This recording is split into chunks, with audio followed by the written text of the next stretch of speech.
Thanks so much for tuning in to another edition of the Bloody Legends with Jai That Aussie Metal Guy and Jim Taylor. Make sure you're a bloody legend and hit that like and subscribe so you can keep up to date with all the great content from these bloody legends. G'day, how are you all going? It's Jai That Aussie Metal Guy and Jim Taylor here. It's time for another edition of the Bloody Legends. And tonight, wherever we are, it is a great pleasure that we have the Almas. G'day, guys. How are you going? Hey, Doing great. having How are us. you? I'm Thank great. you for coming on with us, man. This is great. Absolute pleasure, guys. First off, so for the joy of people who are listening through the audio, just go through and give yourself a little bit of an intro as well. Well, I'm Frank Slifka. I'm the lead guitarist of the Almas. Crystal, vocalist. And I'm Josh, and I also play guitar. Nice. Yes. Okay. For the uninitiated guys, can you tell us a little bit about how you would explain your sound and style to someone who's never heard of you? Well, lately I've been saying we're like a female-fronted Falling in Reverse. I love it. They've kind of gotten a but little they've- bit more heavy with but their they've gotten recent way stuff. more heavy, So so- much more Yeah. heavy. Yes. Can't use that description much anymore. I'd say we're Well, like that's a female-fronted Nickelback at hardest. Yeah. I love it. And we are good. So not in the sense of don't come to our shows because, you You hate Nickelback. hate Nickelback. But Everybody loves Nickelback. I challenge anyone who's I sitting love there going, Nickelback. I hate Nickelback. Nickelback. We love They're it. going home, Nickelback. they're cranking some fucking Nickelback. 20 fucking Yeah. bucks on it. Indeed. anyone that disses Nickelback low-key jams to them when they're alone in the Yeah. shower. Yeah. So Yeah. I always used to think people dissing on Nickelback would be like, I'm showing my age, but they were signed to Roadrunner Records, the same label that had bands like Slipknot and some of the fucking heavy bands that I was cranking to at the time. So I never threw any shade at Nickelback, you know what I mean? Right. Exactly. Can you tell us, guys, how did the band start? Tell us a little bit about the formation. I think it was around 2018, 2019 you guys formed, yeah? Actually, the band, I'm the only original member and the founder of the band. Okay. It's been around since 2016. Oh, wow. So it's been a while. Yeah, we've been heavily touring since 2019. yeah, so that's basically where we kind of like kicked off. Yeah. We kind of disregard the 2016 era and kind of jump right into 2018 because that was my first year performing with the band, and that's really when we started getting kind of our wheels turning into 2019, then touring full time. So, how did you just make the connection, guys?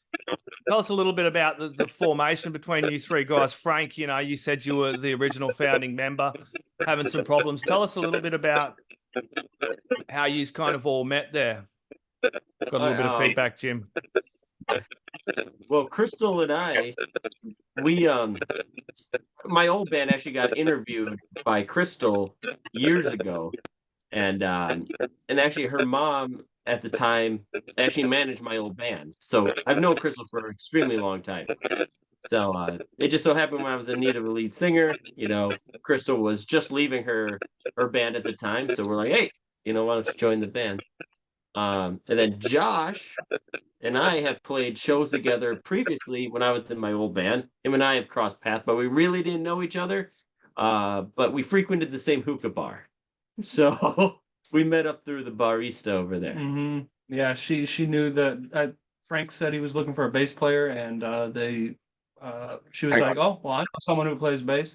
So, she kind of hooked us up there, and then we were like, we saw each other, and then we're like, kind of look familiar, like we didn't know each other, so it didn't click for another couple months to realize when we actually met, but Yep. small world. Yeah, very small. Mhm. It definitely is a small world, especially when you start talking about the music and the heavy scenes there. Like you kind of mentioned your sound and style, and it is a very broad. You kind of hear those metal influences, you hear the rock influences, even some slight little pop influences as well. But it has a really, really great sound. I'm pretty keen to hear who some of your influences and people that have kind of influenced and inspired you three as musicians, because I'm guessing it's going to be pretty bloody broad there. It's gonna be very broad. Yeah. Well, let's start with Josh Yeah, this time. 'cause Josh. I always Yeah, answer this. I grew up listening to a lot of like Beatles and Creedence Clearwater, so and stuff like that. Just growing up, and then I got into punk rock and pop punk and metalcore as I was getting into high school and stuff. And so nowadays, like I have this I think it's 110-hour long playlist of just like songs Holy that I cat. like. And I'm like, I like this song, I put it in this playlist, and it's my all-time shuffle. It will go from Frank Sinatra to Cannibal Corpse to indie rock, just everything, because I listen. It's a natural progression. I love it. Yeah, exactly. So I come The from whiplash we all receive from this playlist Yeah, it's when great. he plays it Yeah. is it's Yeah. There's some Start wacky fun spreading the stuff. news. You know, like I love it. Sinatra versus Upon a Burning Body. I love it. Yeah, exactly. Sorry about that. And I had to move my room. I wasn't getting good reception, so if that looked really funny for a second there, I'm sorry. That's fine. It's all good, We're man. all No good. worries. Thank you. Yeah, Anyway, and continue. I'm sorry. mine isn't as broad as Josh's, but Okay. definitely like core female vocalists for me growing up were like Britney Spears and Blondie, Taylor Swift, but Oh, then of course like my mom's an 80s kid, so she would get us to clean the house Pat by listening to a Benatar. live tape of AC/DC or like Oh, I Queen. like it. Like Okay. I She always was a love like rocker. Black Sabbath, like that kind of Yeah. stuff. So I've got that kind of range. My dad was always super into like oldies country. I never really got into that, but Okay. definitely like the 90s pop, kind of alternative rock, and then 80s rock and roll is kind of where I sit. Perfect.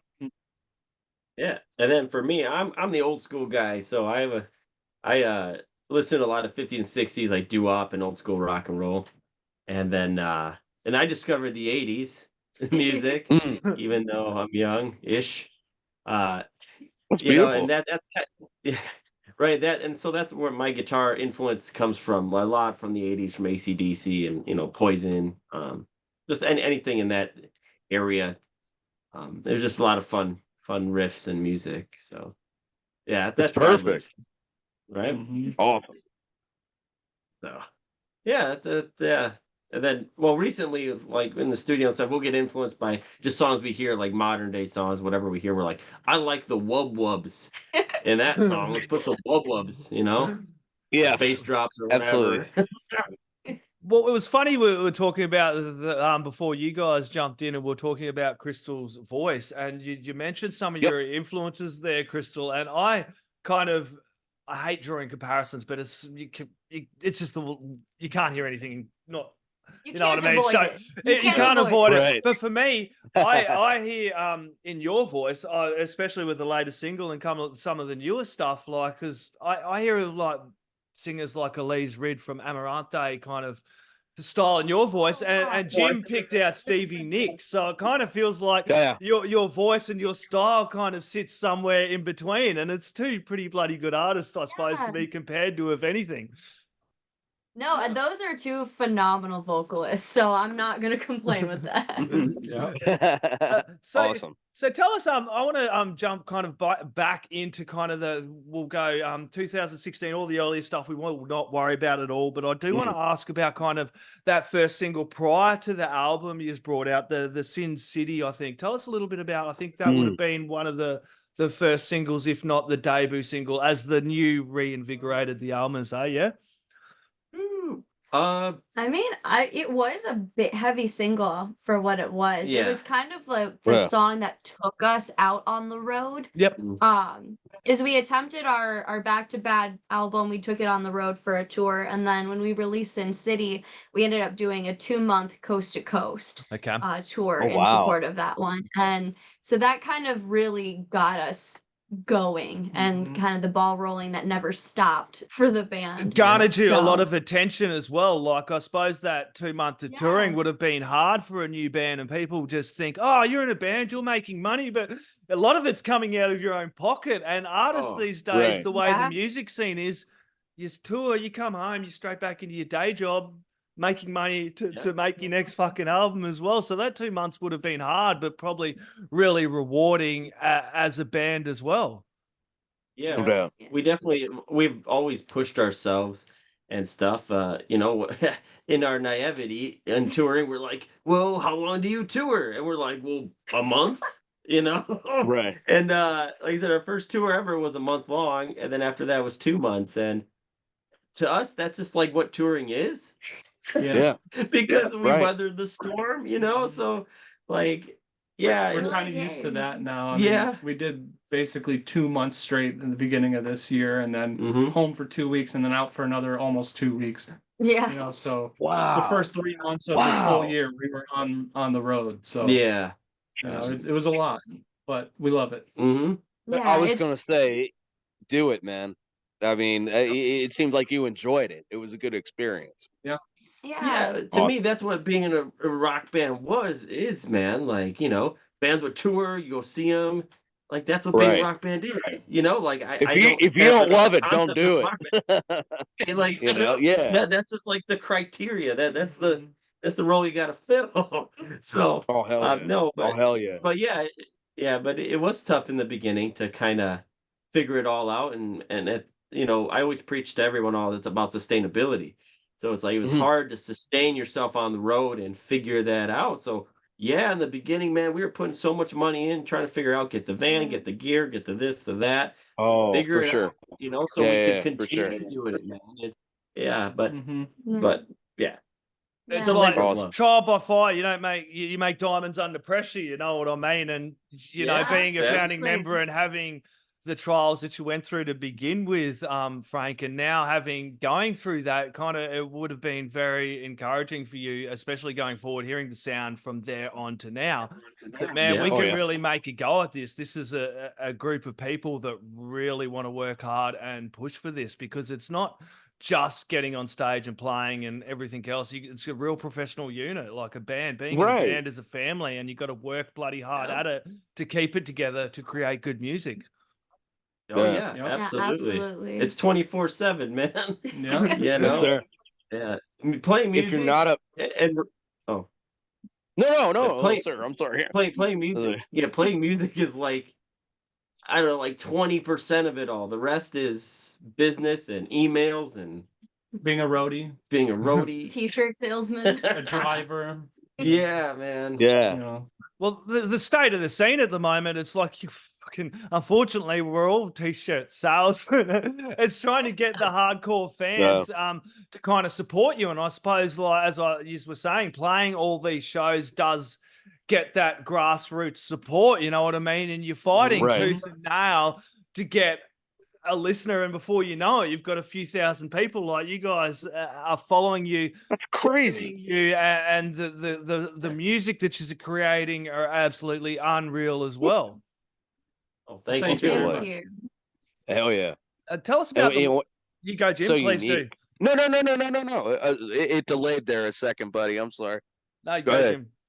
No, you first. Damn it, Okay, damn me it, first. Me Jim. first. We're Go. out gentlemening He each doesn't wanna other. talk to We're gonna out us. gentleman each other. Yeah, So tell us a little bit about this latest single, Lifeline. It's a really Yeah. really cool track. Thank you. Yeah, it was actually so we spent 2 weeks in the studio with producer Kile Odell, and this was actually Wow. the very first song that we recorded together, or Mhm. wrote together, I should say. The first song we recorded was one of the songs that we brought in, but we ended up completely changing that anyway. But when we started writing together, we completely started a whole different, almost like identity for the band. Because Huh. what we did was when we brought in songs, Kyle was like, "Yeah, we'll record this one, and then if it's okay with you, I want to write together and see what we can come up with." He was like, "If I can be That's honest, I don't beautiful. really see who you are in the songs that you brought, and I want to be able to find who you are. If that's okay, let's figure this out together. Let's work on identifying the band." Yeah. And so it was a really like at first we all were kind of just like, okay, let's powwow real quick. We got to talk to this guy. He's Like, what are we making some doing? weird changes to what Yeah. like we weren't expecting, because we never had any like bass drops. We never had anything more than like maybe some synth, stuff going Like on in a lot our of songs. production was put into these Yeah, songs. and then we come into this into the studio with Kyle, and he's putting on some like production. We're like, whoa, man, slow down. Like, Yeah. we don't know what's going on anymore. And that's when he said, he was like, I just don't hear who you are. Let's figure this out. And so the entire writing process was very like raw and vulnerable. And that's why a lot of the songs came out being more like mental health based. Yes. So it was just how wow. we were feeling in the moment, and it was all, you have 2 weeks to write one song or 5 songs or whatever you come up with, and let's just do it. And so with this one in That's killer. particular, we just had that raw energy, and we were just like, all right, well, the band in and of itself is a guitar riff city. So we have to make sure that it's got a really killer riff, got to make sure it's got all of those certain elements, and it was a fun process. Yeah, Lifeline. That's awesome. Going back to just a song, Lifeline is the first song of us making an attempt to figure out who we were and Oh, who that's we are. cool. Yeah, so that's the first That's a- song, and so that was like the step. That was our crossover song into what we are gonna be doing. And like, I don't know if you listen to our song Cage, which was Yes. our first release off the EP. Yes. That one was the most polarizing song from our old material. So we figured we'd try Okay. that, test the water with that, see what people liked. Lifeline is like the perfect marriage between, I think, our old sound and our new sound. This is the crossover point. Yep. And and we felt this one just had the riffs. It just had that. It had that magic, I think, because we were all. This is a new experience now. It's a new everything. So everything was new in that Yeah. song for us. Yeah, So. and I think it's a great live song too. It's definitely one of my favorites to play live, but it just, I don't know, it just got a really good energy for a live show. Mhm. And Yeah. it's just one of my, I look forward to that one every night. Yeah. Yep. Okay. That's killer. Yeah, it is. Frank, tell us a little bit about that process too for you as the original founding member and the songwriter. I know I brought that up a couple of times, but it must be like great for you to kind of see the evolution of the band, because as you mentioned, that sound and the production sound and just what you're discovering yourself, not only being the chief songwriter to begin with, but now you're having all the band kind of contribute. And like you did, I've mentioned a couple of times, I did, finding your sound, finding out who you are. You're all kind of chipping in now. It's not just Frank going, yeah, this is what we're doing, guys. It's like everybody chipping in. As a Everybody songwriter, has a riff. it's no one wants to have the lion's share on their shoulders as well, and to have that whole band chip in. No. Josh, Crystal. It- Andrew, all you guys kind of chipping in and creating this sound that is going to be the Almas, and having that feedback, that really great feedback, not only live, but the fans and also the local support on the TV morning show or whatever it was I was watching on as well. Yeah. But yeah, the experience, like we've always written, even in our older records, we always written together as a band. Yep. So it was always a unified project. Okay. But even though I took lead in maybe some ideas or stuff, I always worked well with Crystal and worked closely with her and Josh as well to write songs. But now you have this fifth member coming in as a producer, and he's fucking, he's taking lead on everything. He's taking elements of what we all bring and putting it all together in a way that we never thought we could do. Yeah. So yeah, it was crazy. And to be writing in the moment, on the spot, not overthinking it, not trying to figure out who I am just being me. And now here is what it is. Yeah. And That's perfect. Really cool. Yeah, when we were Yeah, writing no doubt. Lifeline, the first song, we kind of had like, we were in the middle of it. In the middle of the day, we kind of had like a breakdown. Like we didn't know what was going on. We didn't know how to deal with this new process. So we went to lunch and we talked about it. And that we came back and we said, we're going to talk to Kyle. We're going to figure this out. Frank sat down and talked to Kyle. Kyle turned around and said, basically, we're here to find the Almas. And that's when we were like, okay, Oh, here you go. Yeah. Here are the reins. Take them and Yeah. go. Yeah, And that was the moment where we just took off. and we already told ourselves going in the studio, we're gonna keep our egos at the door. Yep. Or so we thought. Yep. And just to have someone be so brutally honest and like open. That's cool. And I was like, that's so cool. Like I never thought we would get that out of ourselves. And it took someone else, a complete outsider, to do that. And it's so cool. And now I think that's how we're gonna write. Matter of fact, we're going into the studio at the later half of this year, and we're gonna do the same thing. We're walking in with nothing. I have no guitar riffs, no ideas, no nothing. We're just gonna write new You're stuff. just gonna exist in the moment. Yeah. That's But Lifeline was That's cool. the starting product of all that. So. Mhm. And it was funny you did mention mental health with that Lifeline here in Australia. That is a crisis support center here in Australia as well, Lifeline. So it kind of Really? teams Right. up really well. The Yeah. message of that song That's and cool. Lifeline here in Australia Very as positive. well. That's great. Yeah, very, That's very very cool. positive. Yes. So Yeah. I just thought I'd bring note to that one as well. You do have a really great sound and step up in the sound and style. Tell me a little bit about Crowns as well, because that track, that one got a fair bit of coverage as well. Really cool track. Yeah, that one was a weird one for us. That it was kind of an unexpected.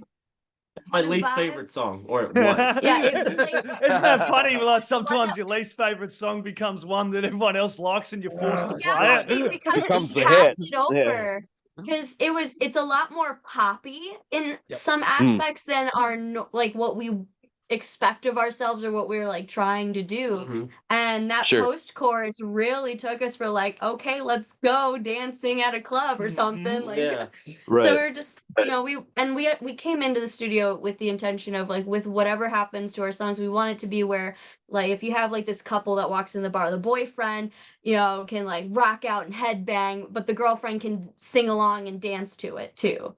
We want to make it something that a lot of people can get into. And so Crowns really became that song.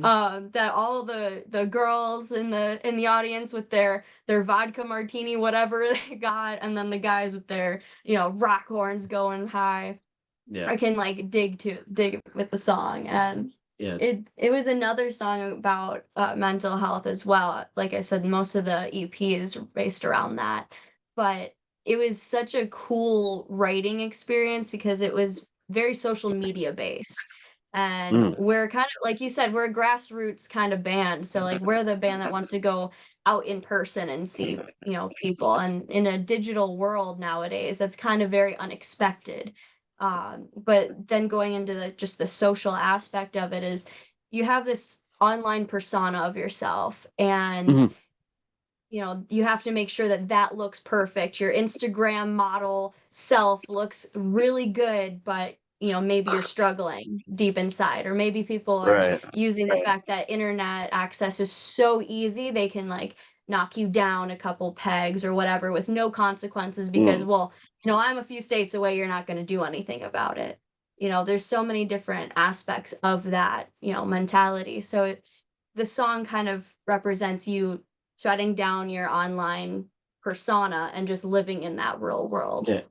Yeah, it's about, one of the lines is like, I'm writing my eulogy or something in there, and you're basically killing your online self. It's saying, I'm making one last post. It's my own eulogy. It's on my terms, and I'm going to go live and forget how people perceive me, Yeah, it's important too to kind of switch that social media off sometimes and kind of go out into the real world and go and live. But it's also tough too, because as a band, and I feel the grind as well, like being on my end, you have to, it's the nature of the beast. You have to be on social media. You have to create these profiles to kind of reach the audiences and the masses. And we live in such a fickle society at the moment. It's hard to gain the attention of people. Like, you know what I mean? You guys are real. I know you're working on a new album, but then it's kind of, you can't just drop an album out and it just kind of disappear off into the white noise. So you have to kind of slowly feed it out. Drop a single, drop Lifeline, drop another single, go on social media, talk about it, promote it with, and that can be very draining and hard mentally as well, And- especially as a band coming up. Yeah, and I see those things as like you said, they're necessary evils. It's advertising. We're advertising that. And what I don't want to do is like when we have a project going on, when we're in the studio, I know people want to see like recordings of us in there and blah blah. But you know what? I'm not going to give my mental capacity to that and worry about that. You know what? If you want to know about it, ask me and I will tell you. I will tell you a story about it. Let's communicate normally instead of just watching me, Let's not. So that's where I always people are like, well, why don't you record yourself doing this and that? Because I'm busy, man. I'm busy Like, having my I'm own You're in the mental break, moment. trying to You're in the write moment. song. You know what I mean? Yeah, I mean, how about you and I make a moment together? Yeah, you go And buy on. the record, go buy some merch, and we've got a Right. moment, brother. We have a There's moment. the moment. And so it's kind of like I said, like you said, it's a necessary evil. We have to advertise. We have to do this. We have to do playthroughs. Mm. Okay, fine. That's fine.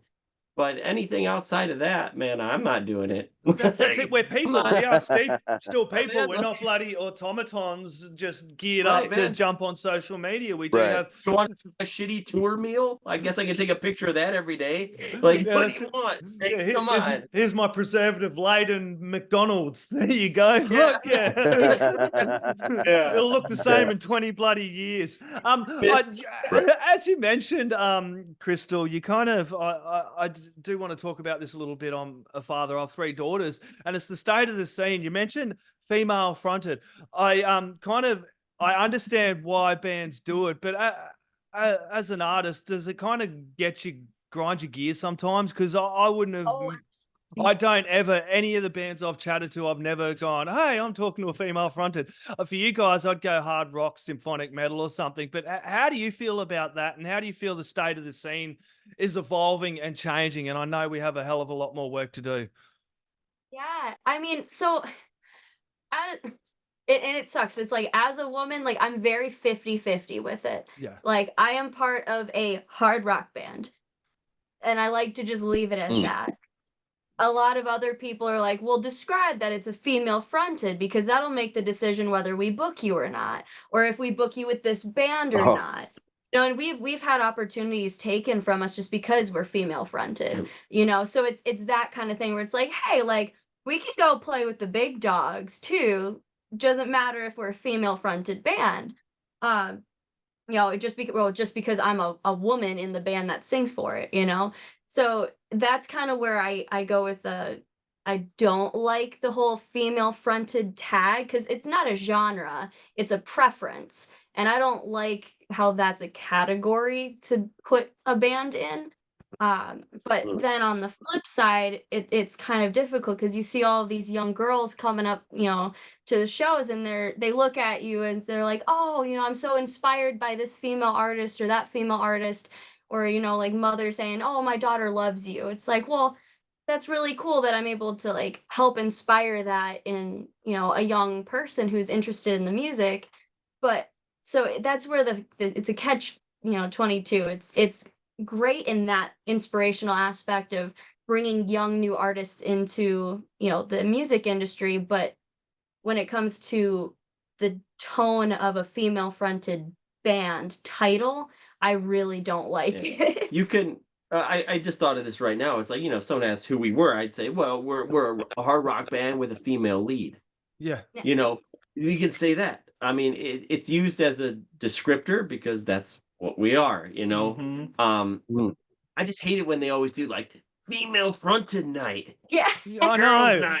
I know. It's Like, Yeah, it's damn it. girls' night. You know how many damn female fronted rock bands with female leads we've played with just because they put it together? Like you don't have to do Yeah, right. that. You can put us with some dudes sometimes. yeah, well, you're an know, like- extremely talented band that kind of stand on your own right, and I'm excited to kind of see where you're going. But you've like mentioned a couple of times playing live. You've already played with some kick-ass bands as well, like Cottonmouth Kings, Josie Scott, who was, Saliva frontman there, so many great For bands. sure. It must be good to kind of make those connections and kind of play with these kind of bands and kind of learn off them and talk to them as well about it. Yeah, very absolutely. much so. Every band that we take the stage with, whether it's a national, well-known band or even like local from whatever scene we're playing in that night, there's always something to learn from these other artists. And I absolutely love being able to play a live show to absorb that from other people or even like share if they're interested in anything that we're doing in particular, just that networking and the community build that is possible from that Yeah. live show and meeting somebody. And hanging out at the merch stand and talking to the fans as well. That's where you kind of build a lot of, that's where I used to do before I do all this. I'd go up to the merch stand, chat to the bands, and I'm not a drinker. I don't drink anymore. I never drank much. And I'd always walk away with $100 of merch and fucking talk the ears off of the band people, go home and go, fucking check these guys out. They're awesome. And then show 10, 20 of my mates as well. So that's a really big part of playing live as well. Yeah. Oh, yeah, much so. absolutely. I'm the same way too, man. I don't drink. I used to drink a shit ton. I don't drink anymore. Because I want to experience the moment for what it is, and appreciate it. Thank you. And so, Isn't it but- good going to these shows? People think we're weirdos, but I love going to shows as well now, remembering everything that happens. And I'm in Yeah. media. It doesn't help if I go, I'm like, oh, you man was fucking great there, mate. Fuck yeah. So Yeah. It definitely helps you navigate, keep a clear head, and especially when you're dealing with national acts too. The fact, you talk to them, you can, you can talk on a professional level. We're not here to party. We're talking. You can learn a lot, and at the end of the day, what you learn from everybody, that the big nationals, they're no different than I am, and I'm no different than my fans. We are all the same. They just have a bigger level of popularity than I do. But they're And- going through the same struggle, these bands as But well. they- It's the fucking navigating this Yeah. digital world, Yeah. It's crazy. Like I've chatted to some of these bigger bands as well, and they're still navigating the same struggles with the Yeah, streaming man. cycles, getting people to buy merch. Remember to support the bands, get along to shows, regardless of if it's your local favorite band or your big band that you've been hanging to see for fucking 10 years. It's important to support the scene from the ground up as well. Yes, sir. Yeah. Absolutely. I did see something as well. You guys did, what was it? A rock band of the year at the Josie Music Awards at the Grand Ole Oh, yeah. Opry Yes. in Nashville. Tell us about Mhm. that. Yes. That seemed really cool, man. Even I've heard of the Grand Ole Opry. Come on. Yeah. It was a wild experience. Our manager called us one day and said, "Hey, you guys got nominated for this award, and it's going to be at the Grand Ole Opry. There's a red carpet event, all this stuff." We're like, "Cool, we'll be there." And we didn't know how big of a deal it actually was until we were like, I've been to the Grand Ole Opry before. I don't know if you guys have. Mm-mm. No, before that's then. first time. So I knew what to expect of the Grand Ole Opry, but I didn't realize like how many people were there and who was going to be there and everything. So we get in there and they start giving awards and then they start doing speeches and Frank is like freaking out like, "Oh my God, we gotta if we win something, we gotta have an acceptance speech ready." Yeah, no one told us anything. We, like I said, we didn't know how important this was. So I'm like half dressed in my rock and roll clothes, dude. Like, and I see everyone doing speeches, and then they give some history about that stage and all the famous performers. I'm like, oh crap, I gotta walk on this this famous stage. I gotta talk to a couple thousand people. What? Yeah. It was. And I'm freaking out. The moment standing there, in the circle in the Yep. center of that stage is kind of like almost like an out of body experience you have. You're like watching yourself do it. It's crazy. Mhm. Just the energy in that room is so cool. Yeah. And in the Josies, it's for independent artists. Yeah. So to have the recognition of Rock Band of the Year, it's a nice accolade for Mhm. sure. But it's reassuring to know that, hey, we might be doing something right. Yeah. We're on the right track. Let's keep on going. And we don't let it go to our heads or anything. You know, I still got to grind. I still got to live in the van. You know, it is just Exactly. It nice. didn't change anything the next day, but it kind of give you that little bit of a recognition that we're on the right track. Yeah. We're getting noticed in the scene. We just got Yeah. to keep working hard and pushing hard, Mhm. because you did mention you got to be professional, and you see these bands coming through and starting out, and you can kind of see, and I've chatted to some bands and they do treat it like this is a profession, you know what I mean? This is a job. We got to work hard at what we're doing to make it, you know, because a lot of it is you putting your own time and your money into it, and you don't want to treat it like a half-assed fucking joke, because it is an important thing. Yeah, Absolutely. it's our Yes. livelihood.